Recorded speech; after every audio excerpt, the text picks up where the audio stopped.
আসসালামু আলাইকুম গাইস, আমি সৌদি আরব থেকে বাবুল আপনাদের সাথে আছি। আপনারা অনেকজনে জানতে চান কফিলের অনুমতি ছাড়া কিভাবে কাফেলা হওয়া যায়। কারণ দেখা যায় কি অনেক কফিল আপনাদের সাথে খারাপ ব্যবহার করে, অনেক সময় অনেক যাই ঝামেলা আপনাদেরকে করে আপনার সাথে যাই ঝামেলা বাজায়। তো কিভাবে এই কফিলের থেকে আমি কফিলের অনুমতি ছাড়া কাফেলা হয়ে যাইতে পারবো অন্য কফিলের কাছে। তারা আপনারা যারা আকামা এক্সপায়ার হয়ে গেছে, আপনি যদি সৌদি আরবে থাকেন, তো যে আপনার আকামা এক্সপায়ার হয়ে থাকে 3 দিন কি 1 সপ্তাহ, 3 মাস 2 মাস, যে কোনো জায়গায় আপনি কাফেলা হইতে পারবেন। অন্যত্র আপনি যদি তলব দেয়, আপনার অন্য কফিলে যদি তলব দেয়, তলব অ্যাকসেপ্ট হয়ে যাবে। আপনার পুরনো কফিলের কাছে মেসেজ যাবে না। আপনার যে আগের কফিল আছে, আগের কফিলের কাছে মেসেজ যাবে না।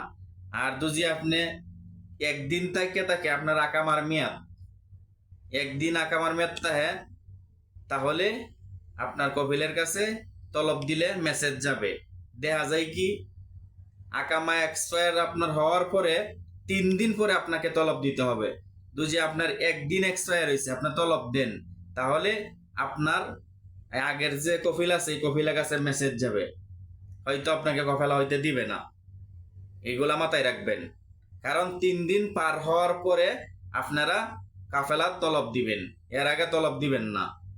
আর যারা বাংলাদেশ থেকে নতুন আসেন, দেখা যায় কি সৌদি আরবে নতুন আইসা আপনাদের কফিল দেখা যায় কি আসলে আকামা দেয় না আপনাদেরকে। 2 মাস 2.5 মাস চলে যায়, 1 মাস 1.5 মাস, 3 মাস হয়ে যায়, ঠিক আছে, আপনাদেরকে আকামা দেয় না।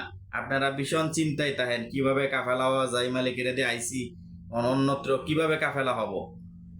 তারার জন্য আমার কথাগুলা শুনবেন, জেনে নেবেন। তাদের জন্য বলতেছি যারা দেশে নতুন আইসা আপনাদের আকামা হয় না, কফিলা আকামা দেয় না, তারা 3 মাস পার হয়ে যাওয়ার পর, 90 দিন পার হয়ে যাওয়ার পর আপনারা অন্য জায়গায়, যে কোনো জায়গায় আপনি কফেলার তলব দিলে অন্য মালিকের কাছে, অন্য কফিলের কাছে তলব অ্যাকসেপ্ট হয়ে যাবে।